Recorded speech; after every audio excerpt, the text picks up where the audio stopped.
Welcome back. Take fewer notes, especially early in the regular season when there might be a whole bunch of goals in the third period. Note taken.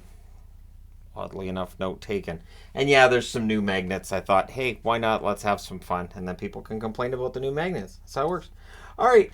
So we'll start things off with the Senators and the Carolina Hurricanes. So for the Sens, I mean, there's some positives to take out of this game. There are some lessons to be learned as well, and the Canes are pretty darn good. So it's Korpisalo versus Anderson in this one. Korpisalo, of course, making his regular season debut with the Sens.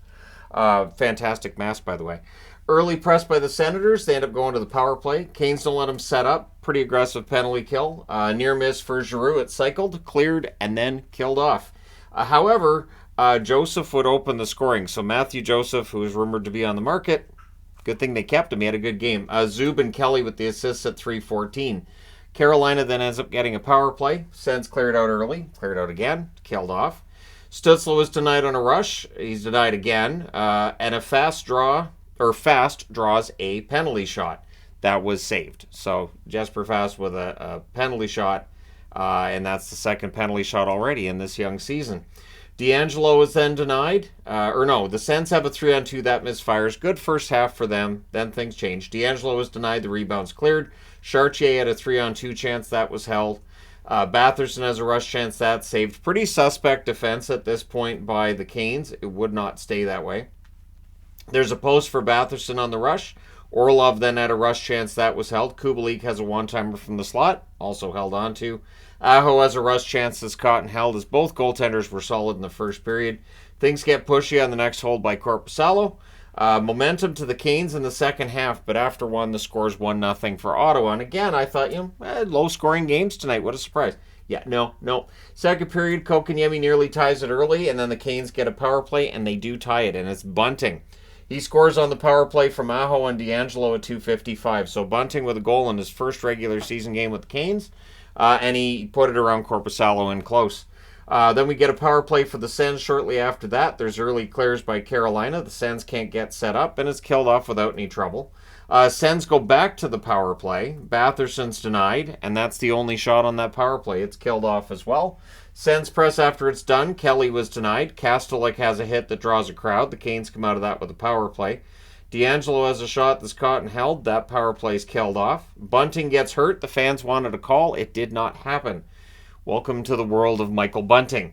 Ref is informed that he sucks at this point, because otherwise, how would he know? Joseph fires one wide from in close, and yes, I believe that is the first ref you suck chant of the 2023-2024 regular season, so puck doku that somehow.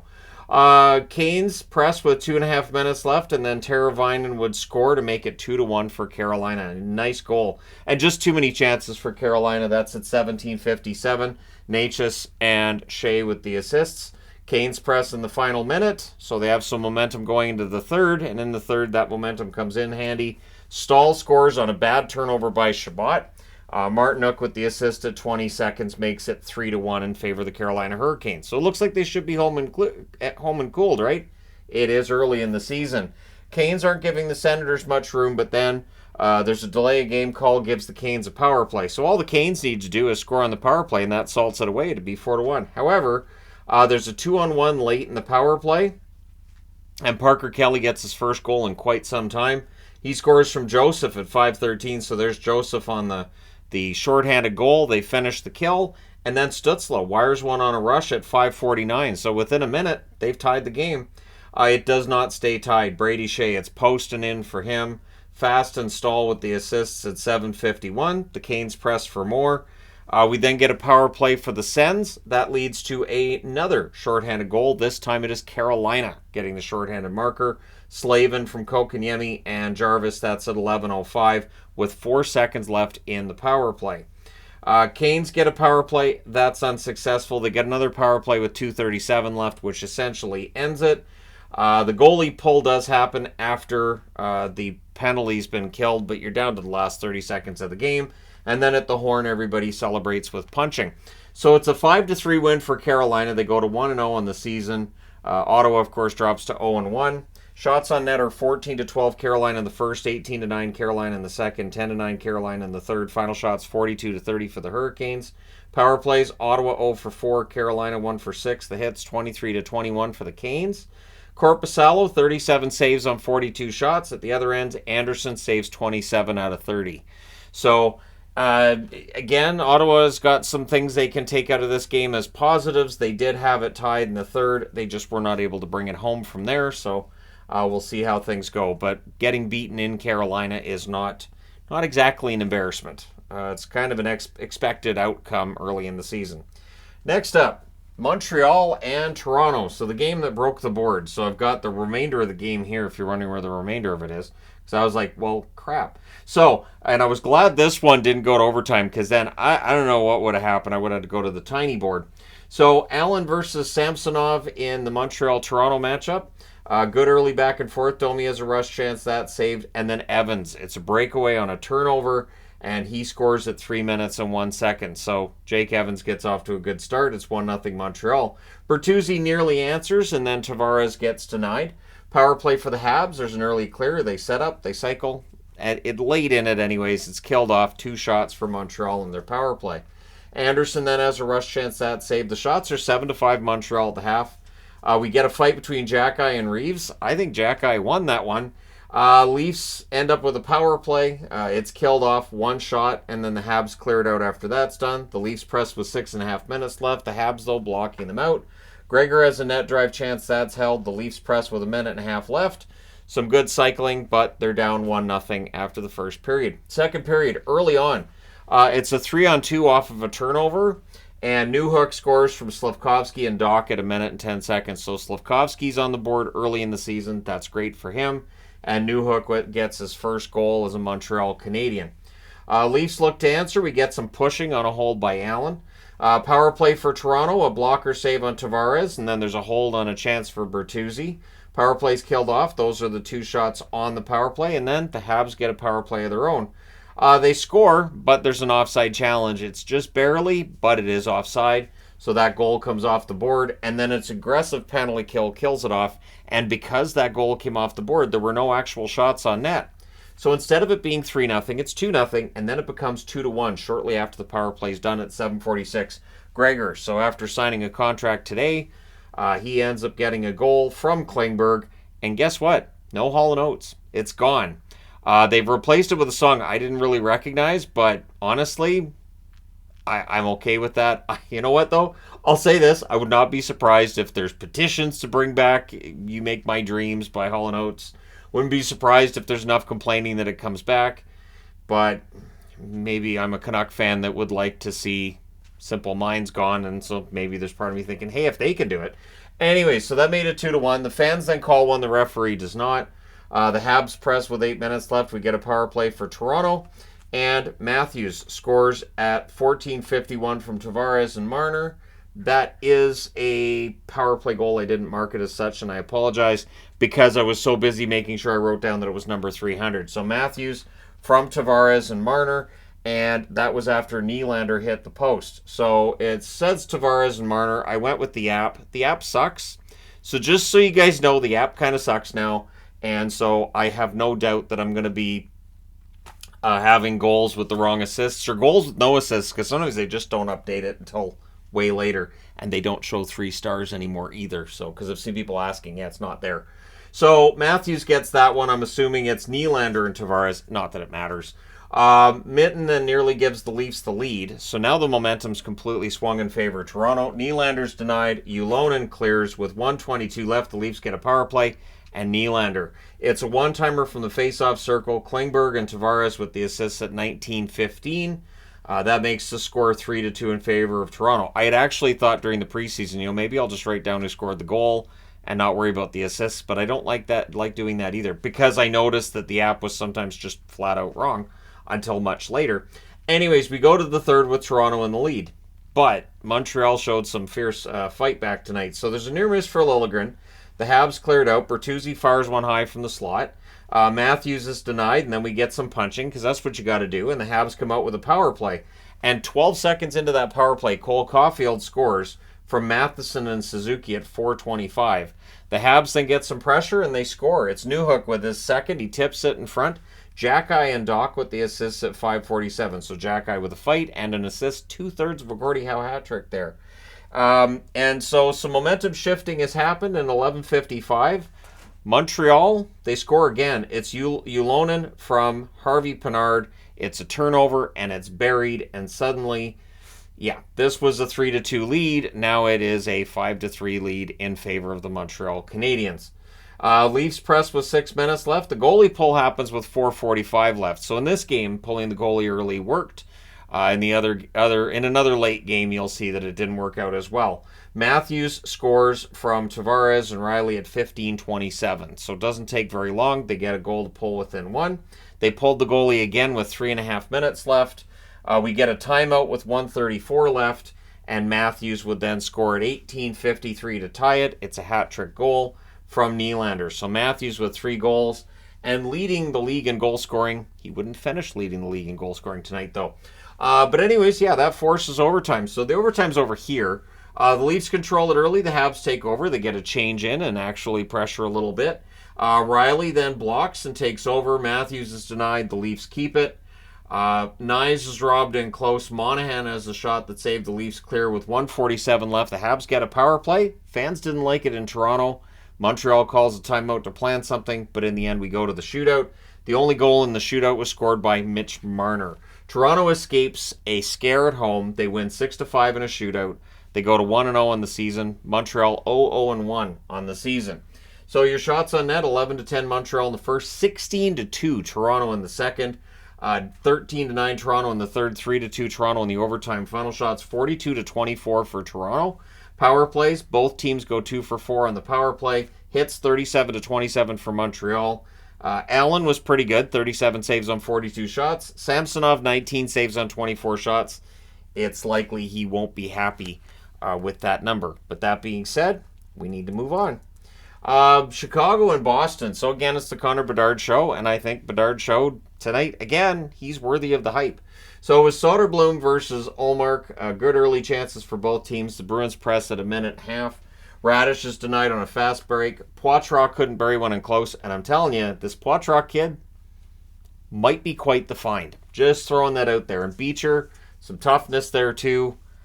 The Bruins may very well bail themselves out from within. Power play for the Bruins, early clear. JVR to Pastrnak gets picked off. The power play's killed off. 2 shots for Boston on that.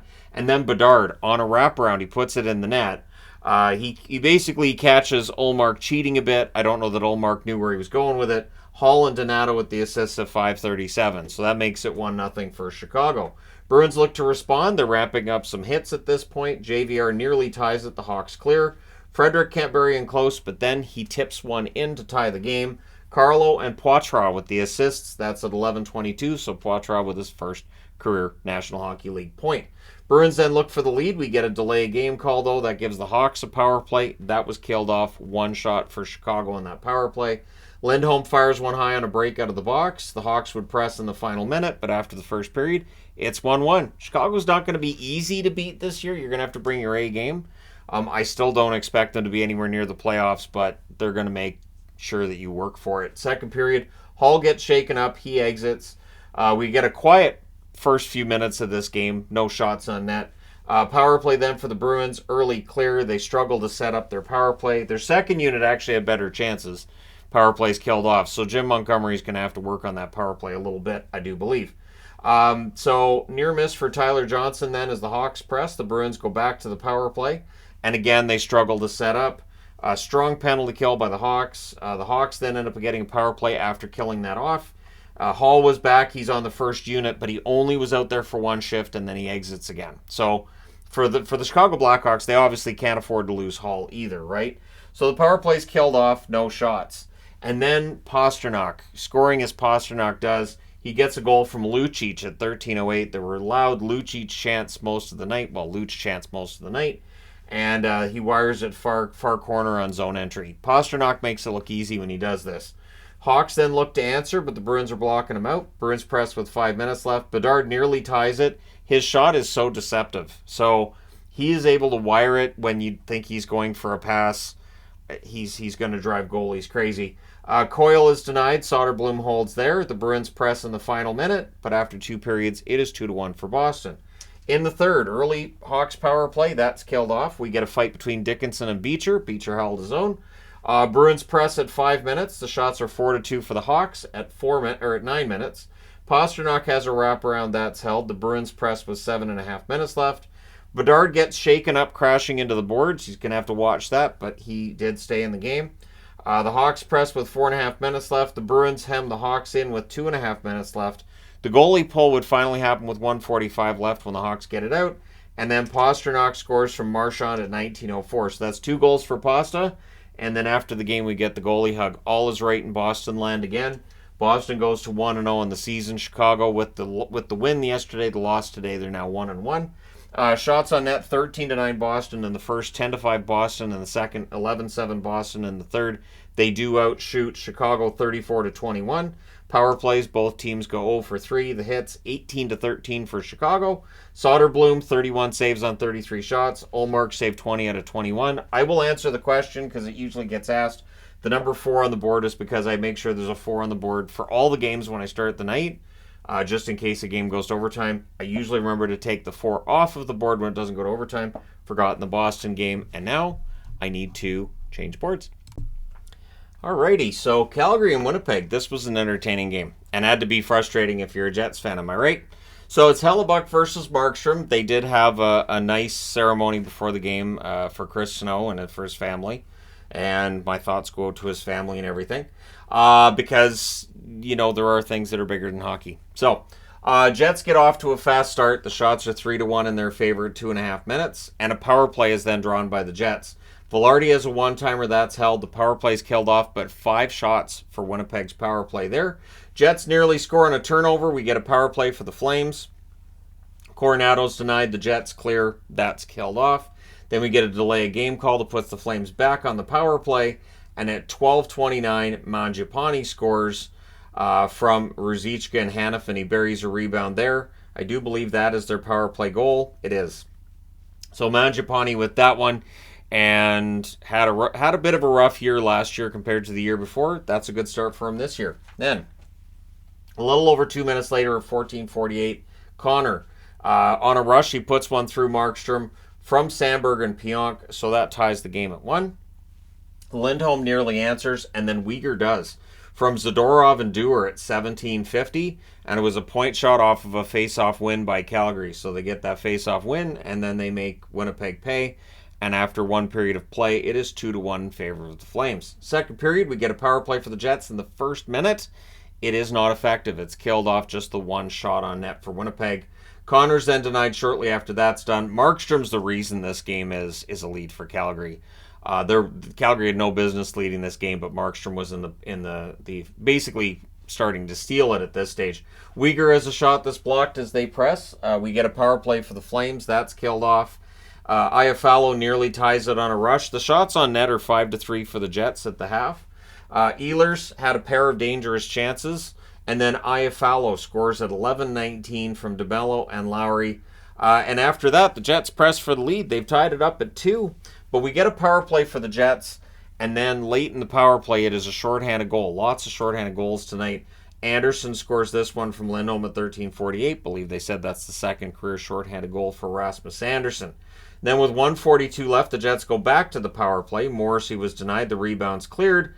And then the rest of that power play rolls over into the third period, where the Flames would finish the kill. There were 3 shots in total during the Jets' power play. Coronado to Kadri, that gets blocked. The Jets press at 4.5 minutes. Kadri's denied on a rush. Dubé had a rush chance then that was caught and held. Pionk has a blast that's held as the Jets press. Osterley was denied on a rebound opportunity he had.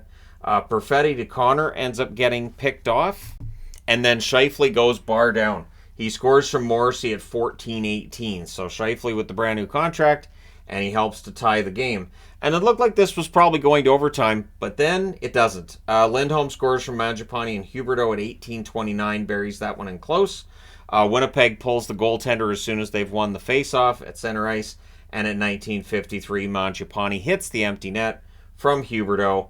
Ehlers was shaken up. They showed him on the bench clearly in pain. Hopefully he's okay. Hopefully it's nothing major. Keep in mind Ehlers wasn't, in the preseason and was hurt, so hopefully he doesn't end up missing any time. But your final score is 5-3.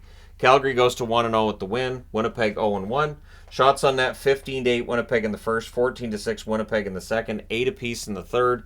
Final shots 37-22 for Winnipeg. Power plays the Jets 0-4. Calgary 1-3. The hits 15-12 for Winnipeg. Hellebuck saved 17 out of 21. Markstrom saved 34 out of 37. So, yeah, Markstrom had a strong game. Hellebuck wouldn't be happy with those numbers. And for the Jets, they got to move on. Next up, Colorado and LA. So this game was a little bit late getting started. It's part of the doubleheader they had in the first start of that. The first game of the doubleheader was Chicago and Boston. So it's Georgiev versus Talbot. Early jump for the Abs. Fiala has a wraparound chance that saved the Kings press. There was a power play then for the Kings. Fiala to Dubois near miss. That power play is killed off. And then McKinnon wires one far corner to give Colorado the lead from Rantanen and Drouin. That's at 7:25. So Drouin on the board in his first regular season game with Colorado with an assist. He did not look out of place on that line. He has good chemistry. And did mention as well he has good chemistry with Lehkonen from having played together in Montreal. Makar to Taves near miss on a turnover. We then get a power play for the Avs. That was killed off. Kings then get a turn on the power play. Dubois nearly ties it, but the Avs do clear it out. They do kill that off. McKinnon's then denied and close. And then in the last minute, there was a crossbar for Miles Wood, who looked good for Colorado tonight. So it's 1-0 for the Avs after the first period. Second period, Byfield has a rush chance. That's held. Doughty's denied on an end-to-end rush. We then get a power play for the Avs, and they score on it. It is Makar from McKinnon and Rantanen at 2:54. And McKinnon's just got an elite-level shot, as he showed there. And Colorado's ahead 2-0. It then becomes 3-0 less than a minute later at 3:47. It is Rantanen from Taves and McKinnon. So Rantanen beginning where he left off in the last regular season. Then we had a post for Olofsson where it's all Abs, and they were threatening to blow him out. So the Kings, to their credit, they do show some fight back. Grundstrom scores from Danault at 6:18. He tips that one in close. Danault on the board there. So we get a power play for the Kings. Kempe was denied. Manson was minus a high stick during that, but the Abs do kill it off and then clear it out. Things get punchy at center ice. We had a fight between O'Connor and Laferriere. Laferriere's family was in attendance, and clearly they were concerned.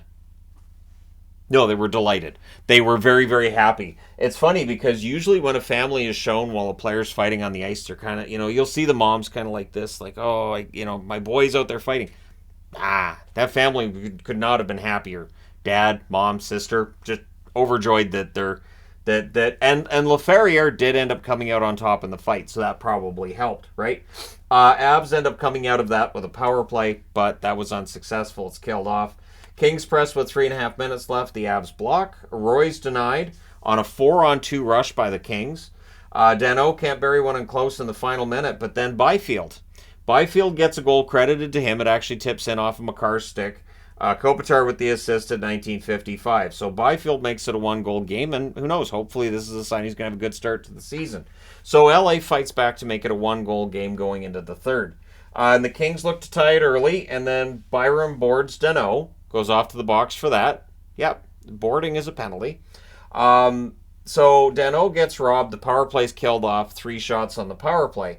And then Colorado scores. Rantanen scores from Johnson and Makar at 4:59. It's tipped in, and it's after LA had really good chances that Georgiev just absolutely stones the LA Kings. Kempe then gets boarded by Byram. So that's 2 boarding penalties in the same period. I don't know that I've seen that before.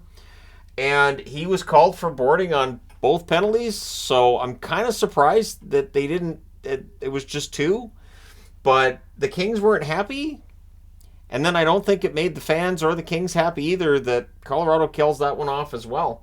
Drouin's then denied on a net drive. Wood was denied on a net drive as well. Talbot had a rough night. A lot of really prime opportunities for Colorado.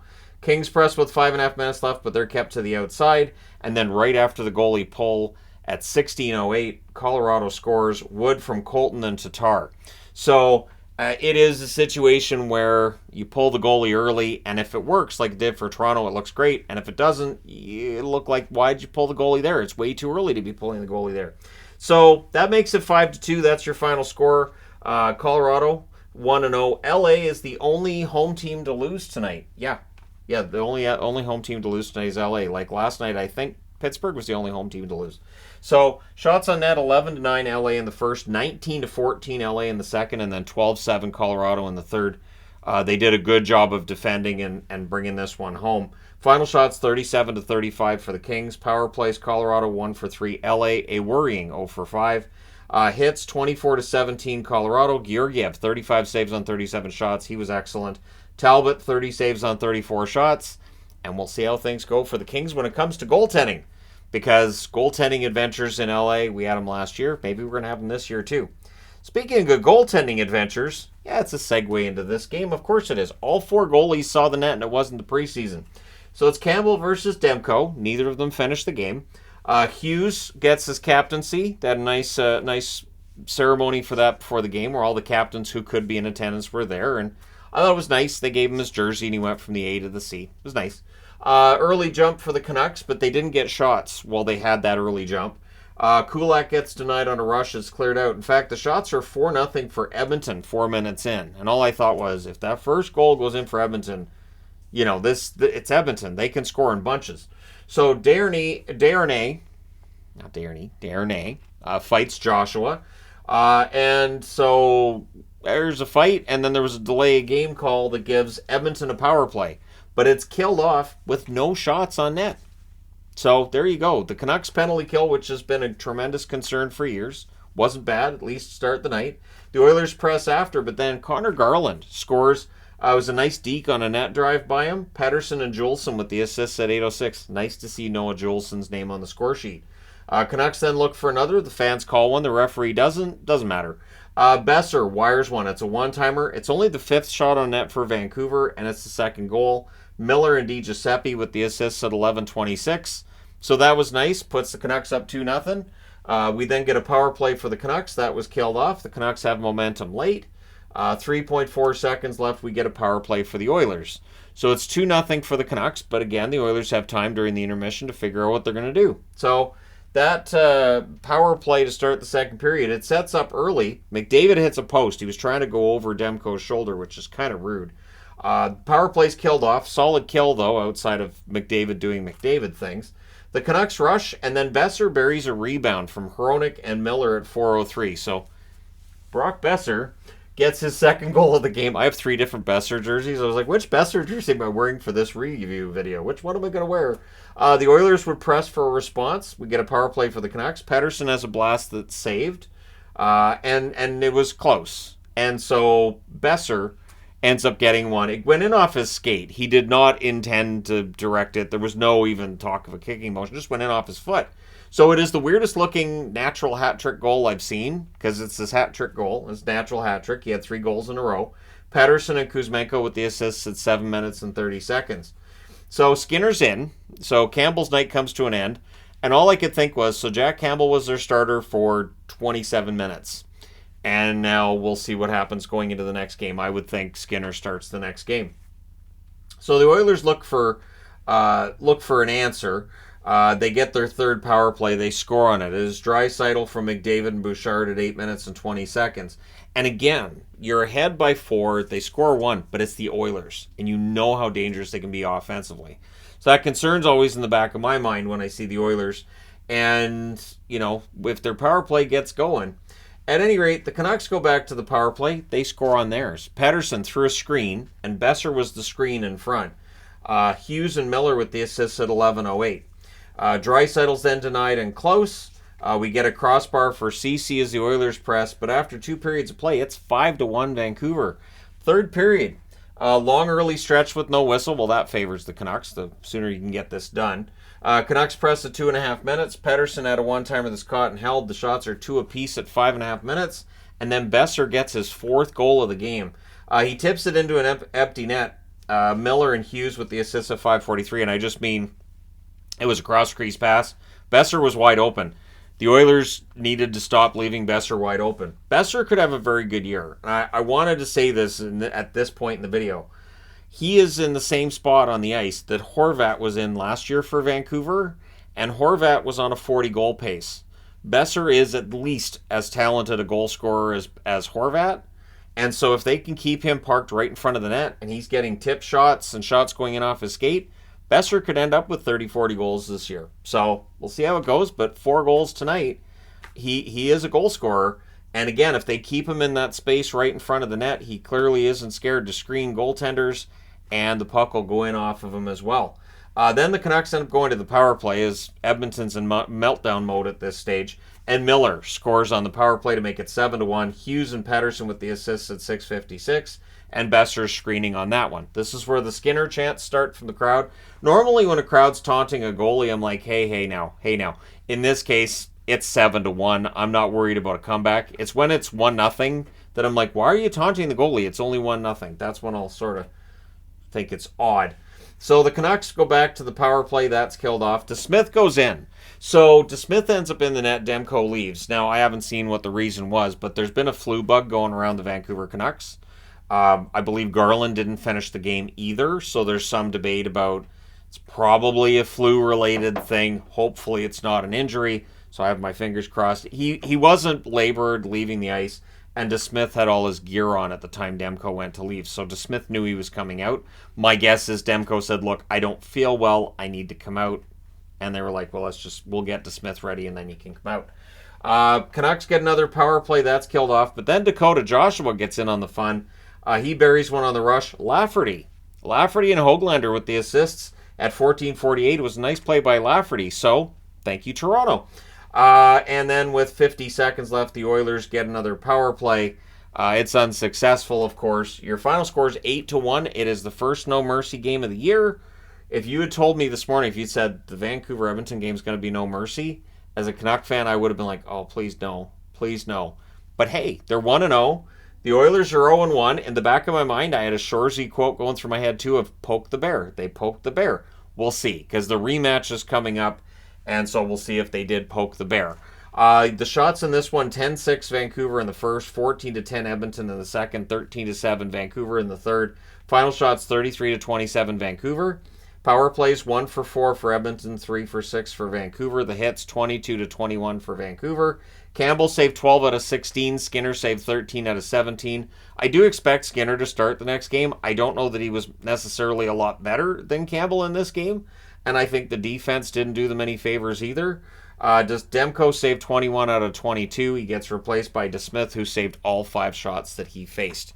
So there you go. You're all caught up on what happened tonight. Let me know your thoughts in the comment section below as always. Don't forget to hit like and subscribe if you're browsing your way through. You just happened upon this video. Thank you guys so much for watching, for all your support. I will talk to you again soon.